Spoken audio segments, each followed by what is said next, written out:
Do'stlar, mana bugun men Xulqaroga kelayotgan 8-mart bayramiga skarovga o'tgan.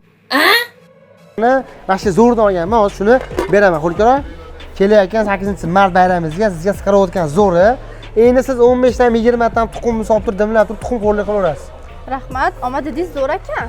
Dedi, men o'zimga qarab didda ayting, qanday ekan, yoqdimi? Zo'r qatdan oldingiz? Ha, endi mevasini bog'on surishtirmay qo'ying. Ha, aytsangiz men ham bilib olardim-da. Bilib olasizmi? Qarang, bo'lmasam hozir men nima qilaman hozir? Hop. Shu paydo qolasiz joyga, qarang. Qo'limda ko'rib turgan bagi mana endi siz kelib turib 1 million 600 ming bo'lsa 1 million 300 ming so'mga xarid qilib kelsangiz bo'ladi. Uka deyapti, Ramazon aksiyasi deyapti. Mana shu ko'rib turgan hamma narsangizni Ramazon aksiyasi qilib deb o'rtoqlarda qilib yuborishdi. Undan tashqari Chetda ko'rib turgan 12 kishilik naborlaringni endi 600 mingdan 3 milliongacha bemalol xarid qilsalaring bo'ladi.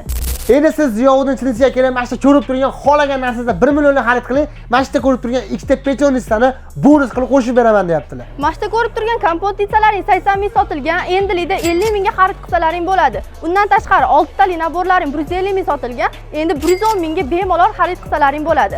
Manzilga keladigan bo'lsak, bu joyda manzilga keladigan bo'lsa, Kaminat bozor ko'pchilik biladi. Undan tashqari Buzuz pitadi. Buzuz pitada shunday o'zi kelganingda chap qo'llayda ikkinchi magazin bo'ladi. Ziyovuddin Chinisi degan magazin bo'ladi. Mana shu video srochniy 8-martda arzon narsa o'rtaga do'stlarga tashlab qo'ying. Videoga bitta like bosib, obuna bo'lishni istab chiqing. Sog' bo'ling.